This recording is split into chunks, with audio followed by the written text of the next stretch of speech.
ክርስቲያኖች ዛሬም ቢሆን ዕዳ አለብን። ዕዳው ምንድነው? ኃጢአት።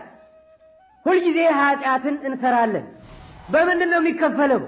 በደመ ክርስቶስ፣ በንስሐ፣ በፍጹም መመለስ ዕዳው ይከፈላል። በየቀኑ የምንገባው ዕዳ በየቀኑ ይከፈላል። በቸርነቱ ኢትዮጵያውያን ጳጳሳት እንዳይሾሙ፣ በኢትዮጵያ ምድር ሲኖዶስ እንዳይመሰረት እግዚአብሔር መንፈስ ቅዱስ ከልክሏል ብለው ጻፉ። በደሙ የጠራቸውን ኢትዮጵያውያንን እነሱ ሄደው አስተምረው አይደለም ክርስቲያኖች ያደረጓቸው። አባቶቻችን በወቅቱ የነበሩት የእግዚአብሔርን ቃል አቀረቡ። ኧረ እባካችሁ ወንጌሉ አላለም። ወንጌሉ በደመ ክርስቶስ ጨዋ ማለት የለም፣ ባሪያ ማለት የለም፣ ሴት ማለት የለም፣ ወንድ ማለት የለም፣ ግሪካዊ ማለት የለም፣ ዕብራዊ ማለት የለም፣ ሮማዊ ማለት የለም፣ ጥቁር የለም፣ ነጭ የለም፣ ሰዎች ሁሉ አንድ አካል ሆነዋል በመለኮት ኃይል። አሁንም ያው የእነሱ እርሾ፣ የእነሱ ስንፍና፣ የእነሱ ኮተት፣ እነሱ አቦ አቦ በሉን፣ መምህር መምህር በሉን፣ ስገዱልን፣ አወድሱን። ይኸው ስለሆነ እርስ በርሳቸው ምን አይግባቡ ስለነበሩ ያን እንደ ሀብታ ወርሰውን ሄዱ። አሁን እንኳን ይኸው ገና ተረግዞ በመወለድ ላይ ያለ ሲኖዶስ ደካም 5 መክሊት የተሰጣቸው ጳጳሳት ናቸው። ጳጳሳት ከፍተኛ ኃላፊነት አለባቸው በምእመናን ላይ። በአምላካችን በመድኃኒታችንና በሕይወታችን በኢየሱስ ክርስቶስ ስም እንደምን ሰነበታችሁ? አሜን። አምላካችን ሕያው እግዚአብሔር ስሙ ለዘላለም የተመሰገነ ይሁን። በተለመደ አባታዊ ቸርነቱ እግዚአብሔር መንፈስ ቅዱስ እስካሁን በመካከላችን እንደነበረ ሁሉ አሁንም ቀሪውን ጊዜ በመባረክ በመካከላችን ተገኝቶ እሱ ራሱ እንዲያስተምረን ቅዱስ ፈቃዱ ይሁንልን። እንግዲህ ባለፉት እሁዶች በተከታታይ እንደተነጋገርነው አብይ ጾም ከገባበት ጊዜ ጀምሮ እስከ ትንሣኤ ድረስ ለእያንዳንዳቸው ለእሁዶች ቅዱስ ያሬድ ስም ሰጥቷቸዋል እና ያው ባለፉት በየስማቸው ተነጋግረናል። የዛሬው እሁድ ገብር ኄር ይባላል። ገብር ኄር ይባላል። ገብር ማለት አገልጋይ ማለት ነው። ኄር ማለት ደግሞ ቸር፣ ታማኝ፣ ቁም ነገረኛ ማለት ነው። በተለይ ታማኝ ወደሚለው ግዕዙ ያተኩራል እና መጽሐፍ ቅዱስም ያን የተረጎመው ገብር ኄር ማለት ታማኝ አገልጋይ ማለት ነው። ታማኝ ሰራተኛ ማለት ነው እና ይሄን እሁድ እንዲህ ብሎ ሰየመው ቅዱስ ያሬድ። ይህን ያለበት ምክንያት በእግዚአብሔር ዘንድ ታማኝ አገልጋዮች እንዲታሰቡበት ብሎ ነው። ቅዱስ ያሬድ በእግዚአብሔር ዘንድ ታማኝ አገልጋዮች በቤተ ክርስቲያን እንዲታሰቡ ይሄ እሁድ ገብር ኄር እንዲባል ብሎ በተለይ በወንጌሉ የጠቀሰልን የማቴዎስ ወንጌል ምዕራፍ 25 ቁጥር 14 ጀምሮ በቅዳሴው ጊዜ የተነበበውን ነው። ቅዱስ ያሬድ ስም ሲያወጣላቸው ለእሁዶች ከወንጌሉ ጋር አያይዞ ነው። አምላካችን ኢየሱስ ክርስቶስ ሰው ሆኖ በኢየሩሳሌም ምድር እየተመላለሰ የሰራቸውን ስራዎች በተለይ ዋና ዋናዎቹን ነው በእነዚህ በአብይ ጾም ውስጥ ባሉት እሁዶች እንዲታሰቡ ያደረገው። የእሱ ስራዎች እንዲነገሩ ነው። በእርግጥ የእሱ ስራ በየሰከንዱ፣ በየደቂቃው፣ በየቀኑ፣ በየእሁዱ መነገር የሚገባው ነው። ግን ዓመታዊ ቀን ሲኖረው ደግሞ የበለጠ ክብር ይኖረዋል እና በዚህ ቀን ታማኝ የእግዚአብሔር አገልጋዮች እንዲታሰቡ እነሱን ማሰብ ብቻ ሳይሆን ታማኝ አገልጋዮች ደግሞ ሁነን መገኘት እንዳለብን በአሁኑ ሰዓት ያለን የእግዚአብሔር ልጆች ያስተምረናል እና ወንጌሉ የማቴዎስ ወንጌል ምዕራፍ 25 ቁጥር 14 ነው ብያለሁ። ማለት ቁጥር 14 ጀምሮ በእግዚአብሔር ስም አነበዋለሁ። በምሳሌ ነው የሚያስተምረው። ወደ ሌላ ሀገር የሚሄድ ሰው ሀብታም ሰው ነው፣ ገንዘብ ያለው ነው። አገልጋዮቹን ጠርቶ ያለውን ገንዘብ እንደሰጣቸው እንዲሁ ይሆናልና ብሎ ምሳሌውን ይጀምራል። ለእያንዳንዱ እንደ አቅሙ፣ ለአንዱ 5 መክሊት፣ ለአንዱ 2 ለአንዱም 1 ሰጠና ወደ ሌላ ሀገር ወዲያው ሄደ። 5 መክሊትም የተቀበለው ሄዶ ነገደበት፣ ሌላም 5 አተረፈ። እንዲሁም 2 የተቀበለው ሌላ 2 አተረፈ። 1 የተቀበለው ግን ሄዶ ምድርን ቆፈረና የጌታውን ገንዘብ ቀበረ። ከብዙ ዘመንም በኋላ የእነዚያ አገልጋዮች ጌታ መጣና ተቆጣጠራቸው። 5 መክሊት የተቀበለውም ቀረበና ሌላ 5 መክሊት አስረክቦ ጌታ ሆይ 5 መክሊት ሰጥተኸኝ ነበር፣ እነሆ ሌላ 5 መክሊት አተረፍኩበት አለ። ያም ሰው መልካም አንተ በጎ ታማኝም ባሪያ ይለዋል። እንግዲህ ገብረ ማለት አገልጋይ ባሪያ፣ ኄር ማለት አሁን ታማኝ ተብሎ ነው የተተረጎመው እዚህ ላይ። መልካም አንተ በጎ ታማኝም አገልጋይ፣ በጥቂቱ ታምነሃል፣ በብዙ እሾምሃለሁ፣ ወደ ጌታህ ደስታ ግባ አለው። 2 መክሊትን የተቀበለው ደግሞ ቀርቦ ጌታ ሆይ 2 መክሊት ሰጥተኸኝ ነበር፣ እነሆ ሌላ 2 መክሊት አተረፍኩበት አለ። ጌታውም መልካም አንተ በጎ ታማኝም አገልጋይ፣ በጥቂቱ ታምነሃልና በብዙ እሾምሃለሁ፣ ወደ ጌታህ ደስታ ግባ አለው። 1 መክሊትን የተቀበለው ደግሞ ቀርቦ ጌታ ሆይ ካልዘራህባት የምታጭድ ካልበተንህባትም የምትሰበስብ ጨካኝ ሰው መሆንክን አውቃለሁ።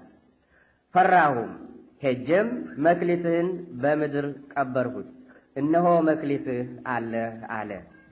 ጌታው መልሶ እንዲህ አለው፣ አንተ ክፉና ሀኬተኛ አገልጋይ፣ ካልዘራሁባት እንዳጭድ ካልበተንሁባትም እንድሰበስብ ታውቃለህን? ስለዚህ ገንዘቤን ለለዋጮች አደራ ልትሰጠው በተገባህ ነበር። እኔም መጥቼ ያለኝን ከትርፉ ጋር እወስደው ነበር። ስለዚህ መክሊቱን ውሰዱበት፣ 10 መክሊትም ላለው ስጡት፣ ላለው ሁሉ ይሰጠዋልና ይበዛለትማል፣ ከሌለው ግን ያለው እንኳ ይወሰድበታል። የማይጠቅመውንም አገልጋይ በውጭ ወዳለው ጨለማ አውጡት፣ በዚያ ልቅሶና ጥርስ ማፋጨት ይሆናል ይላል። እንግዲህ ይሄ ምሳሌ ነው። እንግዲህ አንድ በጣም ሀብታም ይህ ቀረው የማይባል የፈለገውን ማድረግ የሚችል ሀብታም ባለገንዘብ አለ። 3 ሰዎችን እናያለን፣ በ3 የተመደቡ። አንዱ በጣም ጠንካራ ነው ማለት ነው። 2ኛው መካከለኛ ነው። 3ኛው ደግሞ የኔ ቢጤ ነው። እንደየአቅማቸው ሰጣቸው። ለአንዱ 5 መክሊት ነው የሚለው። 5 መክሊት ሲል እንግዲህ እንዳቅሙ በአሁኑ አነጋገር 5000 ሊሆን ይችላል፣ ወይም ደግሞ 50000 ሊሆን ይችላል፣ ወይም ደግሞ 500000 ሊሆን ይችላል። ሁለቱ ደግሞ 2000 ሊሆን ይችላል እንዳቅሙ፣ ወይም ደግሞ 20000 ሊሆን ወይም 200000 ሊሆን ይችላል፣ ወይም 2 ሚሊዮን ሊሆን ይችላል።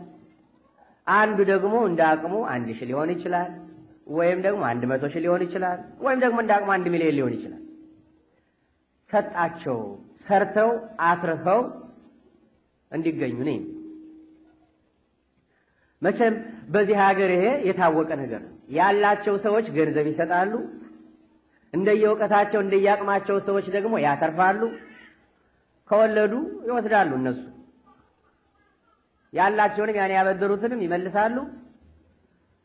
ወለድም አላቸው። ይሄ ግን የሚለው ተደስቶ በእነሱ ተደስቶ ስለረካ ሰውየው እንዲያው ወደ ደስታዬ ቤት ግቡ ነው ያለ፣ እኔ ጋር ኑሩ ነው ያለ። ወለድ ምን የሚባል ነገር የለም፣ ካሁን በኋላ ልጆች ናችሁ ነው ያላቸው። እንደዚህ ሰውዬ ባይሆንም የሀገር ማበደር ይችላል። አንድ ነገር አለ እዚህ ሀገር ያጠናሁት፣ ሀብታሞች ለአንድ ሰው ገንዘባቸውን ሲያበድሩ ክሬዲቱ ጥሩ መሆን አለበት። ሰውዬ እንዲሁ ዝም ብለው አበድሩኝ ወይም ደግሞ አበድሩኝ ስላለ አበድሩን ስላሉ አይሰጡም። ክሬዲቱን ያያሉ። ክሬዲቱ ስለማይሰክር ጨዋ ስለሆነ ወይም ደሞዙን ስለማያባክን ታስሮ ስለማያውቅ ወይም ደግሞ በአጠቃላይ በልዩ ልዩ ሱስ የሌለ መሆኑን በማየት አይደለም። ክሬዲቱ ከዚያ በፊት ዕዳ ኖሮበት ዕዳውን የከፈለ መሆኑን ነው አይደል እንዴ? ብዙ ዕዳ ወስዶ ዕዳውን የከፈለ ሰው ሆኖ ከተገኘ ብዙ ገንዘብ ይሰጠዋል። ቤት ለእግዚአብሔር፣ ጥሩ መኪና ለእግዚአብሔር፣ ፈለገለው እግዚአብሔር ይሰጠዋል ብዙ ገንዘብ። ነገር ግን ተበድሮ የማያውቅ ዕዳ የሌለበት ከሆነ ምንም አይነት ጨዋ ይሁን፣ ምንም አይነት የማይሰክር፣ ምንም አይነት ራሱን የገዛ ይሁን ተበድሮ ያልመለሰ ዕዳ ኖሮበት ዕዳውን ያልከፈለ ሰው የሚሰጠውም የለም።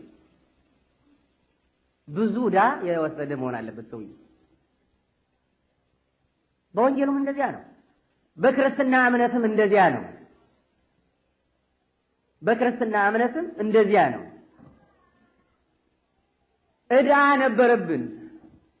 የአዳም ዘሮች በሙሉ ዕዳ ነበረብን። ያም ዕዳ የአሜሪካው አይነት ዕዳ አይደለም። ያ ከባድ ነው።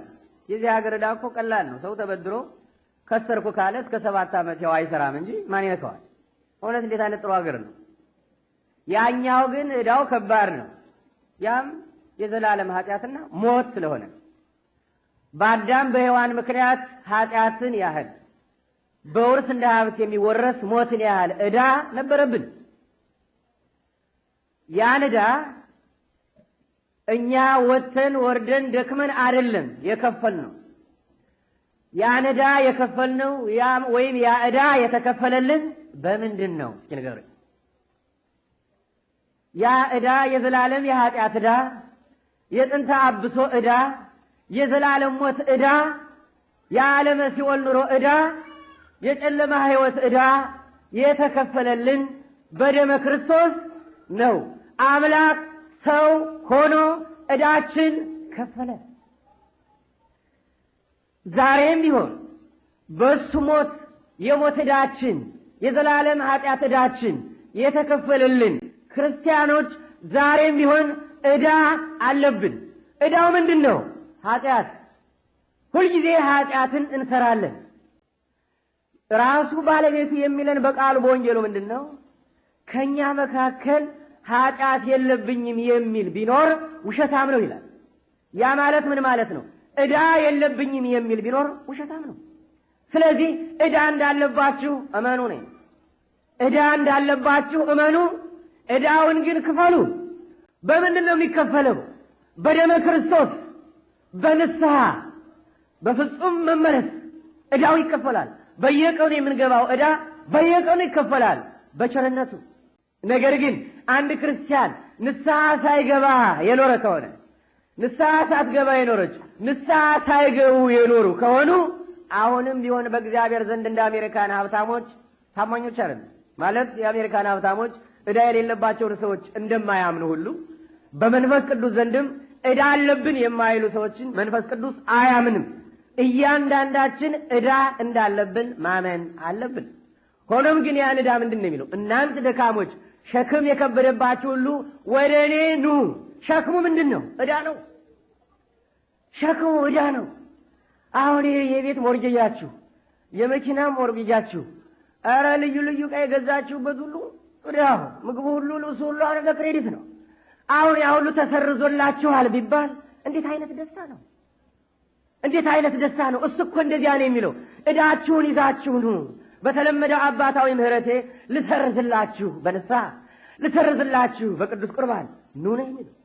ስለዚህ ዕለት ጻድቅ 7 ጊዜ ቢወድቅ 7 ጊዜ ይነሳል ይላል። ክርስቲያኖች ብዙ ጊዜ ወድቀው ብዙ ጊዜ የተነሱ ከሆኑ የንስሐ ልምምድ አላቸው ማለት ነው። የክርስትና ሕይወት ልምምድ አላቸው ማለት ነው። ያለዚያ ግን እኔ እንዲያው በአያት በቅድመ አያቴ እንዲያው የክርስቲያን ዘር ነኝ፣ እናት አባቴም በእውነት ከድሮ ጀምሮ ሚካኤልን ገብርኤልን ሲዘክሩ አረበረው ሲጸሙ ቤተ ክርስቲያን የሰንበት አስታጉሎ አያውቁ እንዲህ ያለውንኝና ምን ዕዳ አለብኝ የሚሉት አይታመኑም። ስለዚህ ዕዳ ነበረብን፣ የዘላለም ሞት ዕዳ ተወግዶልናል። አሁንም ደግሞ በየቀኑ ያን ሞት መልሶ የሚያመጣ ዕዳ በገዛ እጃችን እንገባለን። በየቀኑ በሱ ቸርነት ይወገድልናል። ይሄን አምነን የምንኖር ክርስቲያኖች ከሆን ጥሩ ነጋዴዎች ነን ማለት ነው። ጥሩ ነጋዴዎች ነን። እንደዚህ ይሄን አምነን ያለን ክርስቲያኖች የተሰጠን መክሊት አለ አትርፈን እንድናቀርብ በፊቱ። ያ ሀብታም ሁሉን ቻይ ጌታ ኢየሱስ ክርስቶስ ነው። በደሙ የቀደሰውን ሕይወታችንን ለሱ ካደረገው ጀምሮ የሱ ቤተ መቅደስ፣ የሱ ታቦት፣ የሱ ጽላት፣ የሱ ማደሪያ፣ የሱ ገንዘብ ከሆነበት ጊዜ ጀምሮ ለእያንዳንዳችን መክሊት ተሰጥቶናል። 5 የተሰጠው አለ፣ 2 የተሰጠው አለ፣ 1 የተሰጠው አለ እንደየአቅሙ። 5 መክሊት የተሰጠው ጳጳስ ነው። 5 መክሊት የተሰጠው ጳጳስ ነው። የእግዚአብሔርን ቃል እግዚአብሔር እንደሚገልጥልን ለአባቶቻችን እንደነገራቸው እየተረጎም በቆሮንቶስ 12 ላይ የተነገረ ስለሆነ የመተርጎም ሀብት፣ የትንቢት ሀብት፣ የማስተማር ሀብት፣ የመዘመር ሀብት፣ ትንቢትን የመናገር ሀብት፣ አጋንንትን የማባረር ሀብት፣ ልዩ ልዩ ሀብቶች ይሰጡናል። እንደሚሰጡን ሁሉ የእግዚአብሔርን ቃል ለሕይወታችን እንዲስማማ አድርገን እየተረጎምን እንድንጠቀም መንፈስ ቅዱስ ፈቅዶልናል። ስለዚህ 5 መክሊት የተሰጠው ጠንካራ ሰራተኛ የተባለው ሌላ 5 እጥፍ ትርፍ የሚፈልግበት ጳጳስ ነው። አባቶቻችን ተርጉመዋል እንደዚህ። አምላካችን ኢየሱስ ክርስቶስ ከጳጳሳት ላይ ብዙ ትርፍ ይፈልጋል። ብዙ ኃላፊነት አለባቸውና የሌላውን ትተን ወደ አገራችን ስንመጣ አሁን ምዕመናኑ መክሊቶች ናቸው። ጳጳሳቱ እንደዚህ ታማኝ ገብርኄር ታማኝ አገልጋዮች፣ ታማኞች አገልጋዮች ናቸው። ስለዚህ ይህን ያነበቡ ግብፃውያን፣ ይህን የተረዱ ግብፃውያን ቁጥር ስፍር የሌለውን መክሊት ተሰጧቸው፣ ኃላፊነት ተሰጧቸው ለኢትዮጵያ ቤተ ክርስቲያን። እነሱ ግን ይህን ምንባብ እንዴት እንዳዩት፣ ይህን አደራ እንዴት እንዳዩት አይታወቅም። ኢትዮጵያውያን ጳጳሳት እንዳይሾሙ፣ በኢትዮጵያ ምድር ሲኖዶስ እንዳይመሰረት እግዚአብሔር መንፈስ ቅዱስ ከልክሏል ብለው ጻፉ። ለነገሩ በደሙ የገዛቸውን በደሙ የጠራቸውን ኢትዮጵያውያንን እነሱ ሄደው አስተምረው አይደለም ክርስቲያኖች ያደረጓቸው።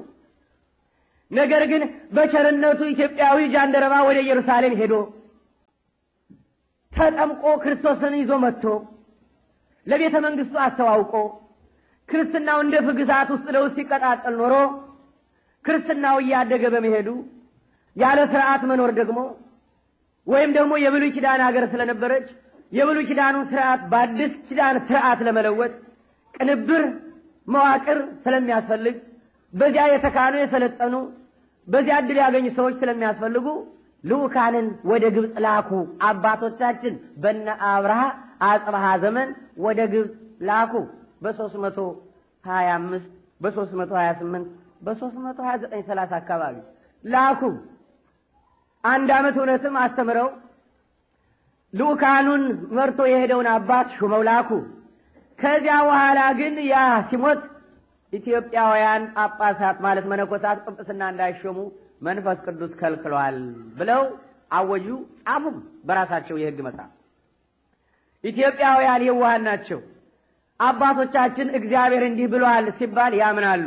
እውነት መስሏቸው ኢትዮጵያውያን መነኮሳት ጵጵስና እንዳይሾሙ እግዚአብሔር መንፈስ ቅዱስ ከልክሏል የሚለውን አምነው ለ1600 ዓመታት ኢትዮጵያውያን ሳይሾሙ ምናልባት በንግሥት ዘውዲቱ እንደዚህ ተጀምረዋል። እዚያው ግብፅ ሄደው ነው በእነሱ እጅ ጋር ነው የማይሆን ስለሆነ አሁን ነው እንግዲህ የጃንሆይ መንግስት እንግዲህ ሊያበቃ አካባቢ ነው።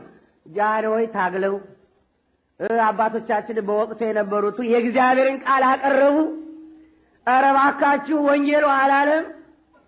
ወንጌሉ በደመ ክርስቶስ ጨዋ ማለት የለም፣ ባሪያ ማለት የለም፣ ሴት ማለት የለም፣ ወንድ ማለት የለም፣ ግሪካዊ ማለት የለም፣ ዕብራዊ ማለት የለም፣ ሮማዊ ማለት የለም፣ ጥቁር የለም፣ ነጭ የለም። ሰዎች ሁሉ አንድ አካል ሆነዋል በመለኮት ዓይን። ሰዎች ሁሉ አንድ ልጆች ሆነዋል፣ የእግዚአብሔር ልጆች ሆነዋል። እግዚአብሔር መንፈስ ቅዱስ የመረጣቸውን የወደዳቸውን ይጠራል፣ የጠራቸውን እንዲያገለግሉ ያስተማራል።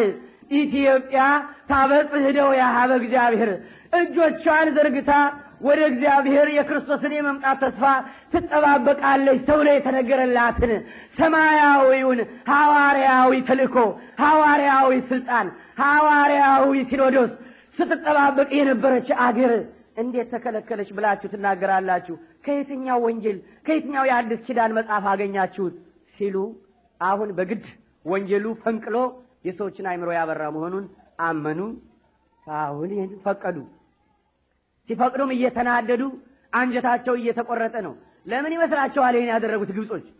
ለ1500 ማለት ለ1600 ዓመታት ሙሉ ቤተክርስቲያኗ ሲኖዶስ እንዳይኖራት የአምስት መክሊት አደራ 10 አድርገን በፊት የመቅረብ አደራ አለብን የሚሉ አባቶች እንዳይበዙ፣ ትርፍ እንዳይበዛ፣ ሰዎች ሁሉ የእግዚአብሔር በደመ ክርስቶስ የተገዙ ምእመናን የእሱ ልጆች ከጣዖት ከአምልኮ ባዕድ ወይም ደግሞ ከልዩ ልዩ ኃጢአት ተከልክለው የእግዚአብሔር ልጆች እንዳይሆኑ ሕይወታቸውን በእግዚአብሔር ቃል እንዳይመሩ አባቶቻችን እንዳይበዙ የከለከሉበት ምክንያት ምን ይመስላችኋል? አንድ የአባይ ጉዳይ አለ። መያዣ ነው። ሁልጊዜ ይፈራሉ። አንዱማ ቢቸግረው አኩርፈው ጳጳስ አንልክም ሲሉ እገድባለኋል፣ አባይ እገድባለኋል፣ ካሁን በኋላ ጉድ ይፈላል፣ እገድባለሁ ብሎ ቆርጦ ስለተነሳ አቡነ ሚካኤል የሚባል ጳጳስ ላኩ። 2 የዝሆኑ ጥርስ፣ ወርቁ፣ ብሩ፣ እጅ መንሻው ይጎርፍ ነበር። 3 ቅኝ ግዛት ትልቁን ሚና ትጫወት የነበረች ያ ጊዜ ቤተክርስቲያኗ ስለሆነች ቤተክርስቲያኗን ከያዙ የግብር ስልጣኖች ምን ይጎላቸዋል? ስለ ክርስትናው ለምግር ላይ ገባ። ምን ቸገራቸው? በጣም የሚገርም ነው። እስላሞች ዓላማቸው ነው ምን ጊዜም ቢሆን ተቃራኒ ነው ከክርስትናው ጋር። የሚገርመኝ ይሄን ምንባብ እንዴት አይተውት ነው ግብፃውያን ጳጳሳት 1600 ዓመት ሙሉ እንዴት አስቻላቸው? አንድ ጳጳስ ከግብፅ ተልኮ የግዕዝ ቋንቋ አይችል፣ የአማርኛ ቋንቋ አይችል፣ የኢትዮጵያውያንን ቋንቋ አይችል፣ ክህነትን ያህል ነገር በስማ በለው እንዴት ይሰጣል? በስማ በለው በአስተርጓሚ እንዴት ይሰጣል?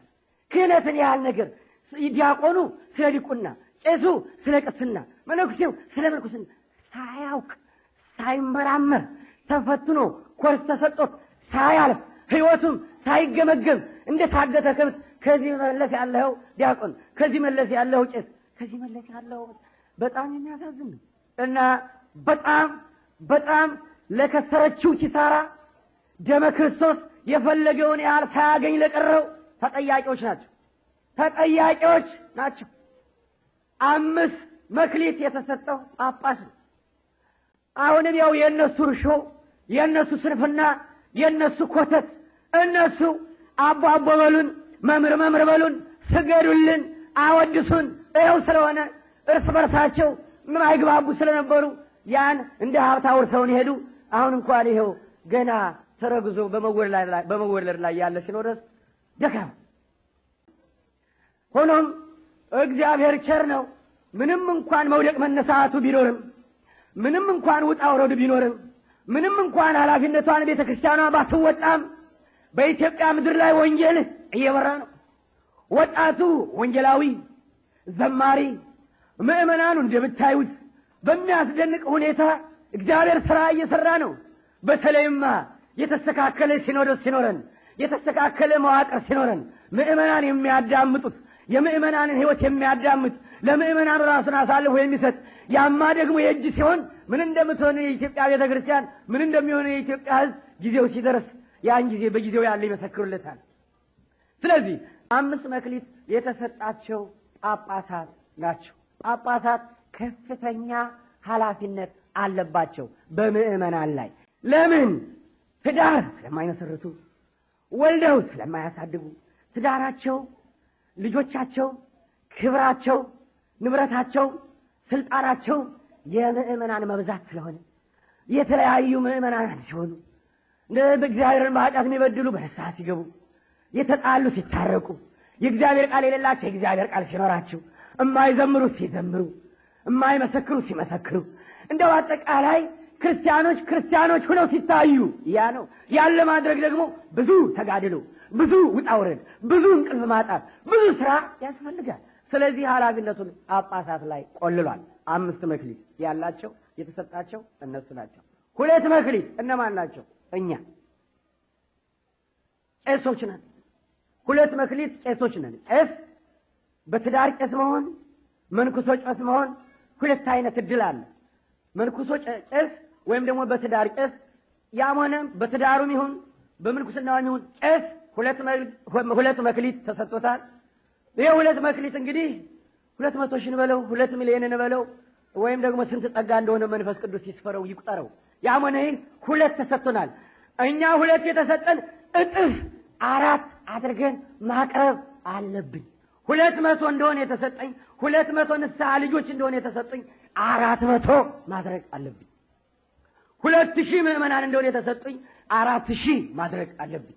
2 ሚሊዮን እንደሆነ የተሰጠኝ 4 ሚሊዮን ማድረግ አለብኝ። ትርፌ ይሄ ነው። ትርፌ ይሄ ነው። አንድ መክሊት የተሰጠው ደግሞ ምንድነው? ዲያቆን ነው። አንድ መክሊት የተሰጠው እንደ አቅሙ ዲያቆን ነው። ብዙ ኃላፊነት የለበትም ዲቁና ስለሆነ። አንድ መክሊት የተሰጠውም 2 ማድረግ አለበት እንጂ መቅበር የለበትም። መቅበር የለበትም። ቅስና የለኝም፣ ስልጣን የለኝም፣ የነሱን ያህል ኃላፊነት የለኝም ብሎ የተሰጠውን ጸጋ መቅበር የለበትም። መጀመሪያ ሲሰጠው አውቆት ኃላፊነቱን ከገባ ቢያንስ 2 ማድረግ አለበት። ያ ማለት ምንድነው? 100 ጸጋዎች ከሆነ የተሰጡት ወይም ደግሞ 100 ምዕመናን ከሆኑ 200 ማድረግ አለበት። 1000 ከሆኑ 2000 ማድረግ አለበት። ያለ ማድረግ ደግሞ እንደ መጀመሪያው የዲያቆናት መስራት እንደ መጀመሪያው ዲያቆን እንደ ቅዱስ እስጢፋኖስ መውጣት መውረድ አስፈላጊም ሲሆን ስለ ወንጌሉ፣ ስለ ደመ ክርስቶስ፣ ስለ ክርስትና እምነት፣ ስለ ሃይማኖቱ ራሱን አሳልፎ መስጠት እንደ እባብ በድንጋይ በአይሁድ አደባባይ ተቀጥቅጦ መሞት። በጣም የሚገርመው የመጀመሪያው ዲያቆን በዳኞች ፊት ስለ ወንጌሉ፣ ስለ ክርስትናው፣ ስለ ክርስቶስ ተከሶ በቀረበ ጊዜ ማንም ሐዋርያ መልኩ ወደ መልአክ ተለወጠ አልተባለም። ተከሶ የቀረበ ሐዋርያ የዲያቆናት መስራች የመጀመሪያው ዲያቆን ቅዱስ እስጢፋኖስ ግን በአገልግሎቱ የተነሳ በዳኞች ፊት ለፍርድ ሲቀርብ መልኩ ወደ መልአክ መልክ ተለወጠ ይላል። 1 2 ወንጀል ሆኖ አገልግሎቱ በድንጋይ ተቀጥቅጦ ሲሞት እንኳን በመቀጥቀጥ ላይ ያለ አምላኩ ክርስቶስ ኢየሱስ እንዳሳየው አባት ሆይ ያንተን ብርሃን ስላላዩ ነው፣ ያንተን የተሰወረ ምስጢር ስላላዩ ነው፣ ፍቅርህን ስላልቀመሱ ነው፣ የሚያደርጉትን አያውቁትምና ወገኖችን ይቅር በላቸው ነው ያለ። ለአይሁድ ሲጸልይ ለዘመዶቹ ይቅር በላቸው እኔን ግን ነፍሴን ተረከበኝ ሲል ሰማያት ተከፍተው ወልድ ኢየሱስ ክርስቶስ በአብ ቀኝ ቆሞ እያየ ነው በአካለ ነፍስ የሄደው። የዲያቆናት ስራ ይሄ ነው። ኢትዮጵያውያን ታዲያ ይሄን ነገር ኢትዮጵያውያን ጳጳሳት፣ ኢትዮጵያውያን ቀሳውስት፣ ኢትዮጵያውያን ዲያቆናት ይሄን ኃላፊነት ተወጥተናል ወይ ነው መልሱ።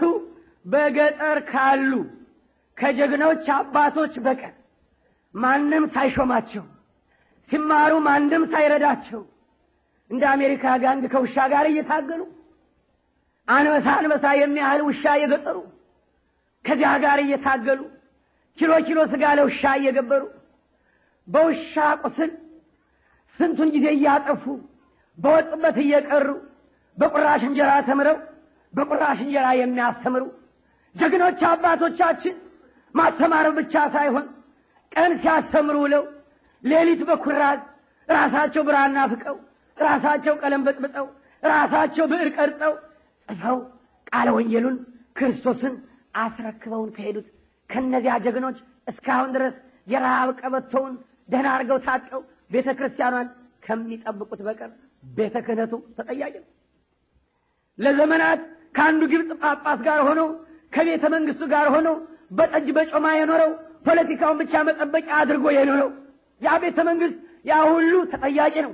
ለዚህ መንጋ መባዘን ለከንቱ መቅረታችን ያ ሁሉ ተጠያቂ ነው። አሁንም ያለነው በአብዛኛው በከተማ አካባቢ ሳንቲም ባለችባት አካባቢ ቆራሽ ባለችባት አካባቢ ያለነው አመፀኞች ነን። አደረነታችን የተወጣን አይመስልም። ለምን? የወረስነው በልማድ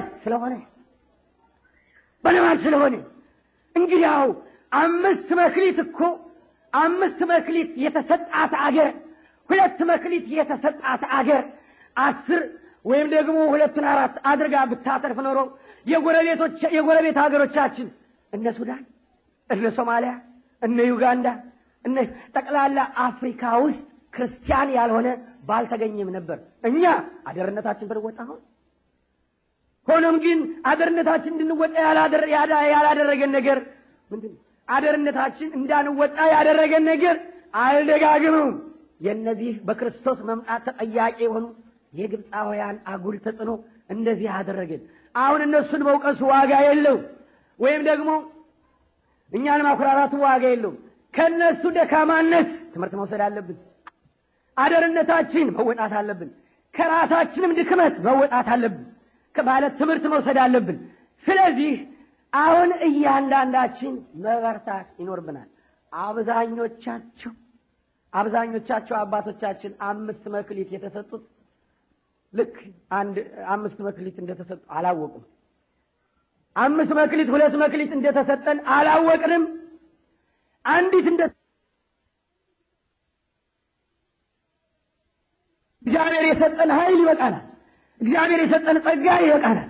የፈረንጆች ቴክኖሎጂ አያስፈልግም፣ ዋጋ የለውም። የቀበርንበትን ስለምናውቅ የተቀበረበት ከታወቀ ብዙ ጉልበት አይፈጅም። ምንም የፈረንጆች ጥበብ አያስፈልግም። ራሳችን መበርታት ይኖርብናል። እና እንግዲህ ኃላፊነታቸውን የተወጡ የሉም ማለት አይደሉም። ይሄ ግን በጣም ጥቂቶች ናቸው።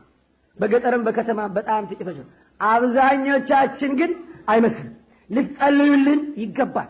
ባለመጠበቃችን ምክንያት በእግዚአብሔር ቃል በመንፈስ ቅዱስ ኃይል መንጋውን ባለመጠበቃችን ምክንያት ምዕራባውያን ጎረፉ ወደ ኢትዮጵያ። እስልምናው ተስፋፋ፣ ሄደ ወደ ኢትዮጵያ ነጎደ።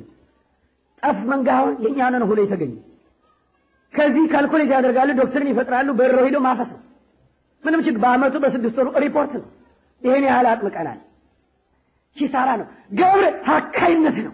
ገብረ ሐካይ ይበላል። አንዷን የቀበለው ኢትዮጵያውያን ተከፋፍለን ካቶሊክ፣ ፕሮቴስታንት፣ ጴንጤቆስጤ፣ ሙሉ ወንጌል፣ መካነ ኢየሱስ ሁሉ አንዲቷን ቤተክርስቲያን ከሆነ አንዱን ክርስቶስ ከሆነ አንዲቷን ጥምቀት ከሆነ ይሄ ሁሉ ምንድነው ትርፉ?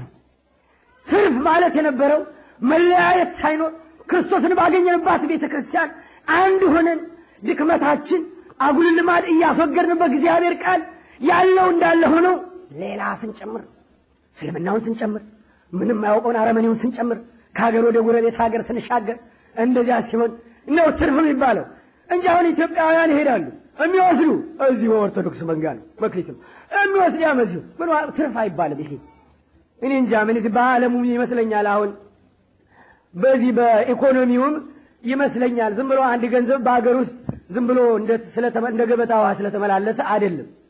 ብዙ ብሮች አገር ውስጥ በንግድ መልክ ዝም ብለው ከሚመላለሱ አንዱ አብረ ወጣ 50 ሳንቲም እዛ ብትገባ ነው ትርፍ የሚባለው እንጂ አገር ውስጥ ያለችው ገንዘብ እዚያ ውስጥ ያለ ዝም ብላ ብትንከባለል ምን ዋጋ አለው? ውጭ ወጣ ትርፍ እዛ ስትመጣ። ስለዚህ አሁን ኢትዮጵያ ውስጥ የሚደረገው የክርስቲያኖች ክፍፍል ሁሉ ይሄ ነው፣ ኪሳራ ነው። በአጠቃላይ እየከሰርን ነው ያለ ነው። እግዚአብሔር ግን አልተወንም። እባካችሁ 5 መክሊት አስቡ እያለ ነው። 2 መክሊት አስቡ እያለ ነው። አንዷንም እንዳቅማችሁ አስቡ እያለ ነው። አትቅበሯት እያለ ነው። ብትቀብሩ እንዳለባችሁ እያለ ነው። ስለዚህ እግዚአብሔር ይሄን እያለን ስለሆነ እያንዳንዳችን መነሳት ይኖርብናል። ምናልባት አሁን ነገሩን ጳጳሳት ላይ ቆልየው ነገሩን ቀሳውስት ላይ ዲያቆናት ላይ እንደው እዚያ ላይ ጥየው የማልፍ አይምሰላችሁ። 5 መክሊት የተሰጣቸው ጥሩ ክርስቲያኖች ባልና ሚስት እስከ ልጆቻቸው ልጆችን ያልወለዱ መካኖች ከሆኑ ብዙ ድሆች አሉ፣ ልጆች ሆነው የሚያድጉ ብዙ ጎረቤቶች አሉ። ስለዚህ 5 መክሊት የተሰጣቸው በደመ ክርስቶስ በክርስትና እምነት ትዳራቸውን የመሰረቱ ልጆችን የወለዱ የልጅ ልጆችን ያፈሩ ዘራቸው የሰፋላቸው የነሱ ምሳሌ ነው። እነዚህ ኢትዮጵያውያን ክርስቲያኖች እንደ ኢዮብ፣ እንደ አብርሃም ቤተሰብ፣ እንደ ያዕቆብ ቤተሰብ በክርስትናው ዘመንም እንደ ታላላቅ አባቶች ቤተሰብ ያ ቤተሰብ ተሰባስቦ አንድ ላይ ለስሙ መንበርከት ይኖርበታል። ተሰባስቦ ጧት ማታም መጸለይ ይኖርበታል። ተሰባስቦ ወደ ቤተ ክርስቲያን መገስገስ ይኖርበታል። ተሰባስቦ አምሳሎሚ ለአንድ ሰው ሽክም ነው፣ ለብዙዎች ጌጥ ነው። ተሰባስበው ገንዘብ በማዋጣት ቤተ ክርስቲያንን መርዳት፣ ወንጌል የሚስፋፋበትን መንገድ መክፈት አስፈላጊ ነው። በእውቀታቸው፣ በጉልበታቸው፣ በጊዜያቸው 5 መክሊት የተሰጣቸው ጥሩ እግዚአብሔር የባረከው ቤተሰብ ልጁ የልጅ ልጁ ያማረለት ቤተሰብ ያ በ5 መክሊት 10 አትርፎ መምጣት ምናልባት በ100 በ200 ዘራቸው የሚደርስላቸው አሉ። እና ያ ዝም ብሎ ገሌ ወልድ ገሌ እኮ ያክሴ ልጅ ነው የእንትና ልጅ ናት አይደለም። ክርስቶስ መቅደም አለበት። ስለዚህ ቤተሰቦች ማለት ወላጆች ቤተሰቦቻቸውን የመቆጣጠር ወይም በእግዚአብሔር ቃል የመጠበቅ ኃላፊነት አለባቸው። ሁለት መክሊት የተሰጣቸው ደግሞ ያልወለዱ ባልና ሚስት ናቸው። እነዚህ ሁለት መክሊት የተሰጣቸው ያልወለዱ ባልና ሚስት ናቸው። መውለድ አለባቸው። ከአቅማቸው በላይ ካልሆነ በቀር መውለድ አለባቸው። ወልደው የተወለዱት ልጆች ለእግዚአብሔር ስም ሲንበረከኩ በጣፋጭ ከንፈራቸው በሕፃንነታቸው እግዚአብሔርን ሲያመሰግኑ ኢየሱስ ክርስቶስ የሚለውን ስም ሲጠሩ ለስሙ ሲዘምሩ ማየት አለባቸው። እምአፈ ደቂቅ ወሕፃናት አስተዳሎከ ስብሐተ ከመ ትንሥቶ ለጸላኢ ጠላት ዲያብሎስ ያፍር ዘንድ ከሕፃናት አንደበት ማር ወተት ከሆነው አንደበታቸው ምስጋናን አዘጋጀ። ከሕፃናት አንደበት ይሄ ቃል በልጆቻቸው ሲፈጸም ማየት አለባቸው። ባይኖራቸውም ባይወልዱም ብዙ የድሆች ልጆች አሉ። ልጆች አድርገው ማሳደግ አለባቸው። የጎረቤት ልጆች አሉ፣ የድሆች ልጆች አሉ። ማሳደግ አለባቸው ማለት ልጆችን ለእግዚአብሔር ማትረፍ፣ ልጆችን ለእግዚአብሔር መስጠት፣ ለስሙ እንዲበረከኩ ማድረግ። አንድ የተሰጠው ደግሞ ብቻዋን የምትኖር ብቻውን የሚኖር ከአቅማችሁ በላይ ካልሆነ በቀር በኑሮም በጤንነትም ከአቅማችሁ በላይ ካልሆነ በቀር ብቻችሁን ብትኖሩ። ለምንድን ነው ብቻችሁን ይኖራችሁ? ወንጌል ስታስተምሩ ነው? መንኩሳችሁ ሕይወታችሁ ለቤተ ክርስቲያን ሰጣችሁ ነው? ወይስ ደግሞ ብቻን መኖሩ ለምንድን ነው? ብቻን መኖሩ ራስን ለማስደሰት ከሆነ ብቻን በመኖር ደስታ የለም። ደስታ በተባረከች ሚስት፣ ደስታ በተባረከ ባል፣ ደስታ በቅዱስ ጋብቻ ነው። ወንጌሉ የሚለው ያን ነው። የፈጠረን መለኮት የሚናገረው ያን። ስለዚህ በተለይ በውጭ ዓለም አሁን የተለመደው ብቻን መኖር፣ ብቻን መብላት፣ ብቻን መሞት። ከሞተ በኋላ ምን ችግር ነው?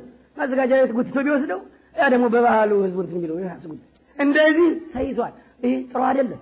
ከአቅም በላይ እስካልሆነ ድረስ አቅም የሚችል ከሆነ አግብቶ እግዚአብሔርን ማመስገን፣ ልጆችን ወልዶ ለእግዚአብሔር ማስረክብ፣ ለቤተ ክርስቲያን ሰጥቶ ተክቶ መሄድ ነው። በእርግጥ በቸስ ያሁኑ ዘመን ጋብቻ አስቸጋሪ ሆኗል። ሚስትም ከባድ ሆናለች፣ ባልም ከባድ ሆኗል። በእግዚአብሔር ቃል ለጸኑ ግን ሁሉም ነገር ከባድ አይሆንም፣ ቀላል ነው የሚሆነው። ፈተናን ማሸነፍ ይቻላል። ነግራችኋለሁ። አንድ ጊዜ ከአሁን በፊት ያወራኋቸው ይመስለኛል። አንድ የገጠር መምህር ናቸው። የቤተ ክርስቲያን የቄስ መምህር፣ የቀኔ መምህር ይሁኑ የምን ጠፋኝ፣ የአንድ ክፍል መምህር ናቸው። በእና እንዲያው ባይምሯቸው ለካ እንዲያው ወልዶ የወለዱት ልጅ ለእግዚአብሔር ስም ሲንበረከክ የእሳቸውን ሙያ ሲይዝ ያለካ ባይምሯቸው ኖሯል። ስትመቻችላቸው ያገባሉ። እንዲያው ቆየት ብለው ነው በስለዋል። ሰውየው ያገባሉ። መጀመሪያ ሲያገቧት መልአክ ነው የነበረች፣ ታቦት ጽላት ጥሩ ነው የነበረችው። ቆየት እያለች ተቀየረች እና እሳት ሆነችባቸው። በጣም ምላሷ ሁሉ ከባድ ሆነ። ሲወጡ ሲገቡ እግዚአብሔር ቃል ተማሪዎቻቸው ጋር መከራ ሲያይወላሉ፣ ሲመጡ ደግሞ የሚቆያቸው ደግሞ ሌላ ድካም። በጣም አዝነዋል ሰውዬ። በዚህ ወቅት እንዳሉ ሙሽሮች ተድረው፣ ያው በገጠር እንደምታውቁት ፈረስ ያለው በቅሎ ያለ በበቅሎ በፈረስ ያለዚያ ደግሞ ሙሽራይቱ በሚዜዎች ጫንቃ ያው እየተጋገዙ ተሸክመዋት ነው የሚሄዱት እና በጫንቃቸው አዝለው ሙሽራዋን ሆያሉ ሎጋው ሸቦ እያሉ ሲሄዱ በመስኮታቸው ብቅ ብለው ያያሉ። እንዲሁ ጭፈራው ሌላ ነው፣ ሆታው ሌላ ነው፣ ጽማሬው ሌላ ነው። እንደው ያለ መጠን እንደው ሲደሰቱ ሲዘሉ ያያሉ። ሙሽራው ከመደሰቱ የተነሳ እንደው የሙሽርነት ክብሩን ሁሉ ረስቶት አብሮ ሲዘል ያያሉ። አይ ልጅ ይልቅስ ሚዜዎች ያልካቸው ወገኖች እነሱን ሰብስበህ እግዚኦ መሐረነ ብትል ይሻል ነበር፣ ነገ ጧት ይጠብቃል አሉ ይባላል። ሆኖም ግን ይሄ የሚሆነው ምንድነው? ዝም ብሎ ጋብቻ በዘፈቀደ እየሆነበት ነው። ጋብቻ ያለ ሱባኤ እየሆነበት ነው። ጋብቻ ያለ ጸሎት እየሆነበት ነው።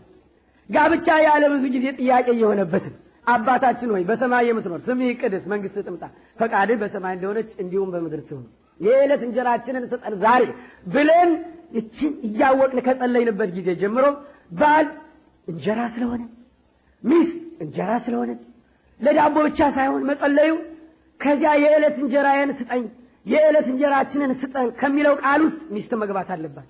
አንድ ወጣት ክፉና ደጉን አውቀው ጸሎት ከጀመረበት ጊዜ ጀምሮ ወንድም ማለት ሴትም ባሏ ከዚያ እንጀራ ውስጥ መኖር አለበት ስትጸልይ።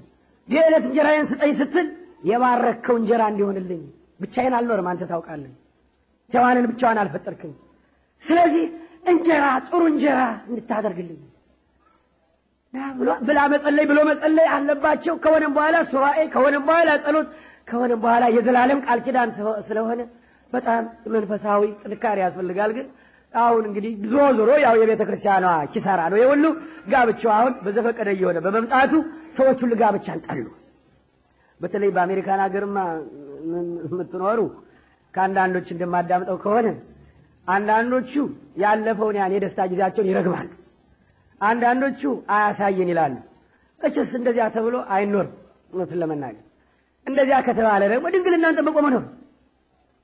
ምክንያቱም የክርስቶስ አካል ስለሆነ ያ አካል ጽላቱ ታቦቱ ስለሆነ ማደሪያው መቅደሱ ስለሆነ አቅም የማይችል ከሆነ ተፈጥሮ የማይፈቅድለት ከሆነ ጸጋው ካልሆነ እንደምንም ብሎ እሳት ውስጥ መግባት ነው እንደ ሰለስቱ ደጅ። ስለዚህ ብቻን መኖር ጥሩ አይደለም እና አንድ መክሊት የተሰጠው ብቻዋን የምትኖር ብቻውን የሚኖር ነው። ስለዚህ ይሄ ጥያቄ አለባችሁ፣ አስቡበት። ብቻችሁን የምትኖሩ አምላካችን ኢየሱስ ክርስቶስ ሸክም ካለባችሁ ወደ እኔ ብሏል። ከሄዳችሁ እግዚአብሔር ቃሉን ይዛችሁ ከሄዳችሁ ያቀለዋል፣ ይሸከመዋል ራሱ። ሌላው እንግዲህ አገልግሎታችን ነው። ሌላው ቆሮንቶስ 12 ላይ ሮሜ 12 ላይ የሚነግረን ምንድን ነው? ለአንዱ የመዘመር፣ ለአንዱ የማስተማር፣ ለአንዱ የመተርጎም፣ ለአንዱ ትንቢት የመናገር፣ ለአንዱ አጋንንትን የማባረር፣ ለአንዱ የማስታረቅ፣ ለአንዱ በገንዘብ ቤተክርስቲያን የመርዳት፣ ለአንዱ እንደው የተለያየ ስጦታ ተሰጥቷል። ስለዚህ ለአንዱ ድርብ ስጦታ ይሰጠዋል። የማስተማርም ይሰጠዋል፣ የመዘመርም ይሰጠዋል፣ የትንቢት የመናገርም ይሰጠዋል፣ አጋንንትን የማባረርም ይሰጠዋል፣ የመተርጎምም ይሰጠዋል። እንግዲህ እንደየስጦታው ለአንዱ ብዙ ይሰጠዋል። መንፈስ ቅዱስ ጸጋውን ሲሰጥ አይሰፍርም። ለአንዱ 5 ስጦታ ይሰጠዋል፣ ለአንዱ 2 ይሰጠዋል፣ ለአንዱ 1 ይሰጠዋል። ስለዚህ እያንዳንዳችን የተሰጠንን መጠቀም አለብን። ስጦታችን የምናውቀው በምንድን ነው? ጥሩ ድምፅ ያለን እንደሆነ እንድንዘምርለት ጸጋ ነው። ጥሩ ስነ ጽሑፍ ተሰጥኦ ያለን እንደሆነ እንድንጽፍለት ነው። እንደ ቅዱስ ጳውሎስ መልእክታትን ለዓለም እንዳዳረሰው ነው። ቸርነቱን፣ ምሕረቱን፣ አባታዊ ፍቅሩን እስኪ ይሄ ሰውዬ እኮ ምን አይነት አስተሳሰብ ቢኖረው ካልዘራህበት የምትሰበስብ ማለት ያልበተንከውን የምትሰበስብ ያልዘራኸውን የምታጭድ ጨካኝ መሆንክን ስለማውቅ ቀበርኩልህ አለው። ይህ ማለት ምንድነው? እግዚአብሔር ጨካኝ እንደሆነ የሚያምኑ የኔ ቢጤ ደካሞች ምሳሌ ነው። እግዚአብሔር ጨካኝ አይደለም። ጨካኝ ቢሆን ኖሮ አንድ ልጁን መቼ ይሰጠን ነበር? ክርስቶስ ኢየሱስ ጨካኝ ቢሆን ኖሮ ስለኛ መቼ ሞት ነበር? መለኮት ሥጋ ያለው ሰው መቼ ይዋረድ ነበር? ሰማይና ምድርን በስንዝሩ የለካ በእጁ የጨበጠ መቼ ከ3 ግን ከስንዝር መሬት መቼ ይቀበር ነበር? ጨካኝ ቢሆን ኖሮ መቼ ሐዋርያትን ያሰማራልን ነበር? ጨካኝ ቢሆን ኖሮ መንፈስ ቅዱስን መቼ ይሰጠን ነበር? መንፈስ ቅዱስ ኃጢአታችን ሳይጸየፍ እንደዚህ ሳይተወን መቼ እሱ ያደርገን ነበር? ጨካኝ ቢሆን ኖሮ እስኪ መለስ ብላችሁ አስቡት፣ እናስበው እስኪ። ስንት ጊዜ ጨለማ ለብሰን ራሳችን አረከስን። ስንት ጊዜ ወደ ጣዖት ቤት ሄድን። ስንት ጊዜ ወደ ጠንቋይ ሄድን። ስንት ጊዜ በጭስ ቅድስና ያለው ሕይወታችንን አረከስን። ስንት ጊዜ ሰከርን። ስንት ጊዜ ሰውን አማን። ስንት ጊዜ ተመቀኘን። ስንት ጊዜ ቀናን። እንደ ቅንቅን እንደ ነቀዝ ቅናቱ በላን። ስንት ጊዜ እግዚአብሔርን በደል ነው። ስንት ጊዜ ዘረኝነትን ሀብት አደረግን። ስንት ጊዜ መለያየት ኃጢአት እንዳልሆነ ቆጠርን። ስንት ጊዜ እግዚአብሔርን በደል ነው። ስንት ጊዜ መሪዎች በደሉት። ስንት ጊዜ ምሁራን በደሉት። ስንት ጊዜ ካህናቱ በደል ነው። ስንት ጊዜ ባለትዳሮች በደሉት። ስንት ጊዜ ወጣቶች በደሉት። ስንት ጊዜ ሁላችን እግዚአብሔር ሐወፀ እምሰማይ አይለው ዓለም ያው እግዚአብሔር ከሰው ልጆች የሚሳነው ነገር ስለሌለ ወደ ምድር ተመለከተ።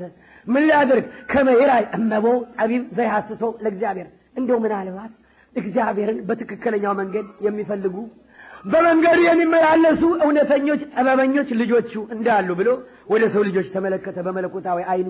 ነገር ግን ኩሉ አረየ ወህውረ አለው። ሁሉም በትክክል በድሎ አገኘ። ሁሉም በትክክል በድሎ አገኘ። ቸር ባይሆን ኖሮ ይህን የመሰለ ታላቅ አገር በኢኮኖሚ ያሳደገው፣ በቴክኖሎጂ ያሳደገው፣ በስልጣን ሁሉ ያሳደገው፣ በኃይል ሁሉ ያሳደገው ቃሉን ረስቶ ግብረ ሰዶም ቀልድ ሆኖ ወንድና ወንድ ሲጋቡ፣ ሴትና ሴት ሲጋቡ፣ ዲያብሎስ በጋር ሲመለክ 24 ሰዓት እንደ ባቢሎን ሲጨፍር እንዴት ብሎ ዝም ብሎ ያይ ነበር? ቸር ስለሆነ እኮ ነው። ቸር ባይሆን ኖሮ ኢትዮጵያውያን መቼ ልንኖር ይገባ ነበር?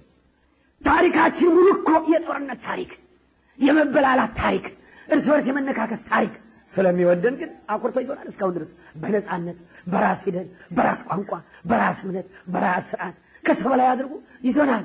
ድህነት የፊደል ድህነት፣ የቋንቋ ድህነት፣ የሞራል ድህነት፣ የታሪክ ድህነት፣ የሃይማኖት እንጂ የገንዘብ ድህነት ይሄዳል ይመጣል። አሜሪካ ነገ ጧት ለማኝ ሊሆን ይችላል። ነገ ጧት እንደ አሜሪካ ኢትዮጵያ ህዝብ ልታስጠጋ ትችላለች። ትናንት ሀብታም የነበረች ዛሬ ለማኝ ሆናለች። ትናንት ሀብታሞች የነበሩ ዛሬ ለምነዋል። ዛሬ ደግሞ የሚሰጡ ነገ ይለምናሉ። የዓለም ጠባይ እንደዚህ ነው። ትልቁ ድህነት ክርስቶስ ኢየሱስን ማጣት ነው፣ መሳጣት አላጣ ሁሉን ነገር ሰጥቶን፣ ነገር ግን ሁሉ ጊዜ በታሪካችን እሱን ከምን በድል በቀር አስደስተነው አናውቅም። ትንሽ የተወሰኑ ቅዱሳን እንዳሉት አላውቅም፣ የእነሱን እንባ እያበሰ ነው እስካሁን ድረስ ያቆየን ቸር ስለሆነ ነው። ስለዚህ ስለ ቸርነቱ እናውራ፣ ስለ ቸርነቱ እንመስክር፣ ስለ ምህረቱ እንነጋገር፣ ስለ ይቅርታው እንጫወት። ይሄን ነው መነጋገር ያለብን። ስለዚህ የቀበርነውን ጸጋችንን እያንዳንዳችን መጠቀም አለብን እና ብዙ ጸጋ፣ የሥነ ጽሑፍ ጸጋ፣ የምንባብ ጸጋ፣ የመናገር ጸጋ፣ የመዘመር ጸጋ፣ የተለያዩ ጸጋዎች አሏችሁ። እነዚያን ጸጋዎች አትቅበሩ። የቀበራችሁ አውጡ ቆፍራችሁ። ሰዓቱ ተቆፍሮ የሚወጣበት ጊዜ ነው።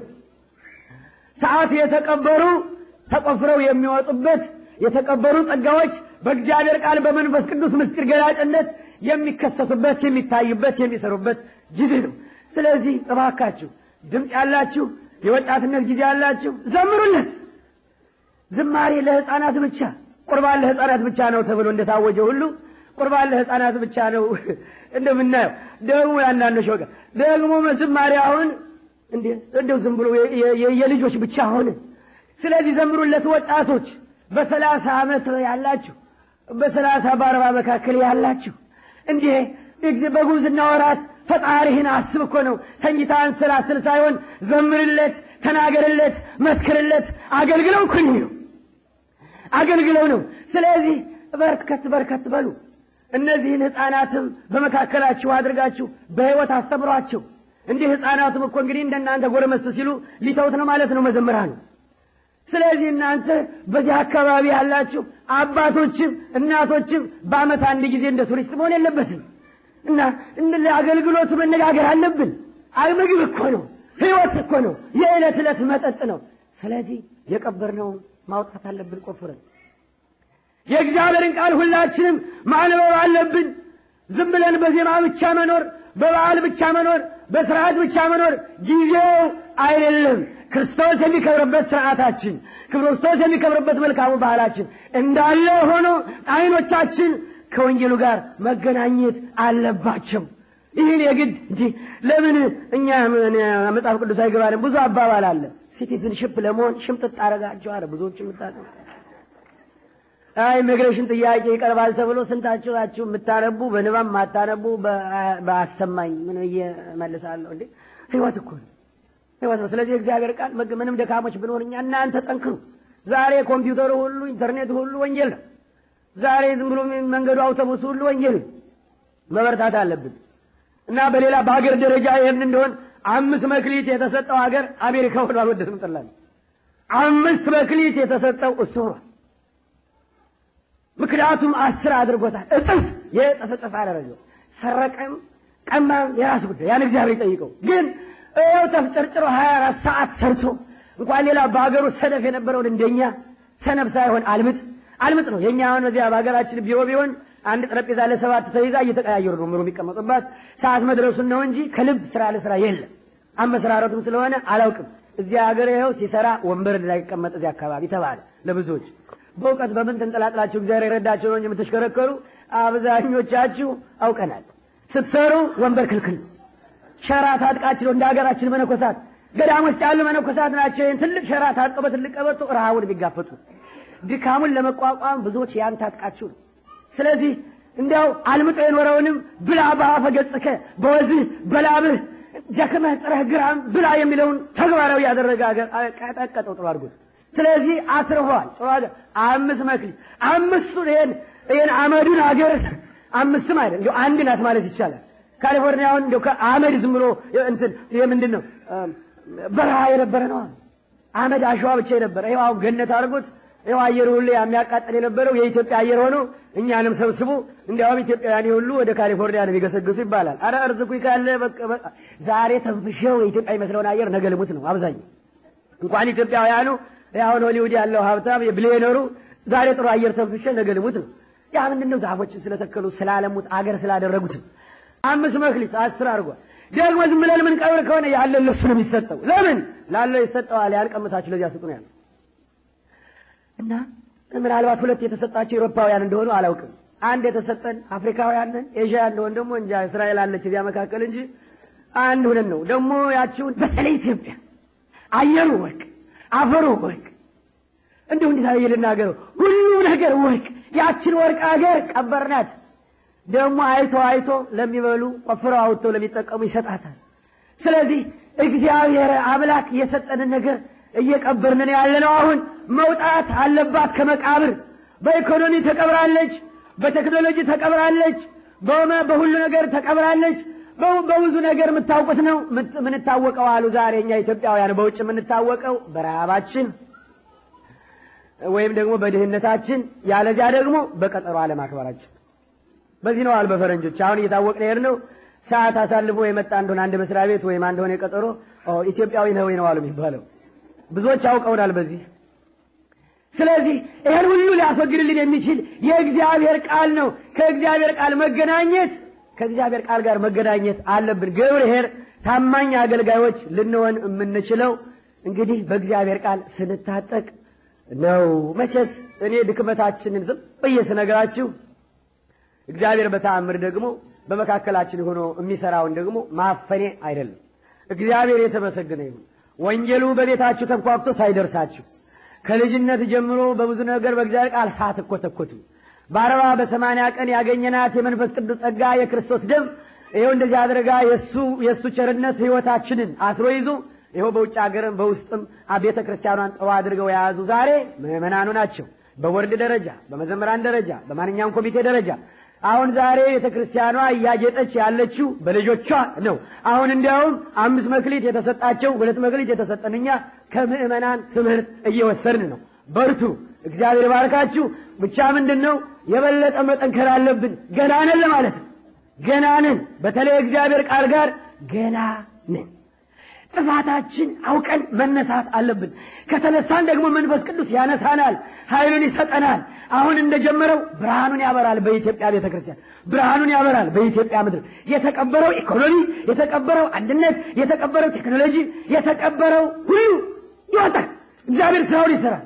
ዘመን የሱ ነው። እግዚአብሔር የተመሰገነ ይሁን። እንደዚህ ታማኝ አገልጋይ እንደ ባለ 5ቱ እንደ 2ቱ ለመሆን ያብቃል። አንተ 10 አደረክ እኮ ጥፋ አድርገህ ወደ ዘላለም ደስታ ግባ አለው። 2ቱንም 4 አደረክ እኮ ጥፋ አድርገህ ወደ ዘላለም ደስታ ግባ አለው። ከነዚህ ቁጠረን እግዚአብሔር። ያኛው ሐካይ ደግሞ እንዲያውም እግዚአብሔርን ይወቅስ ጀመር። ከወቀሳ ያድነን እግዚአብሔርን ጨካኝ ከማለት ያድነን። እግዚአብሔር ለቅዱስ ቁርባን ጨካኝ አይደለም። ተምረን ከቀረን ለመዘመር ጨካኝ አይደለም። ለመመስከርን የለሱ ብቁ አይደለም ማለት አንችልም። እኛ በምንም አይነት ድክመታችን እንድናገለግለው ይፈልጋል። ስለዚህ እግዚአብሔር ከወቀሳ ያድነን፣ አገራችንን ከክፉ ነገር ይጠብቅልን። እግዚአብሔር ባርካችሁ።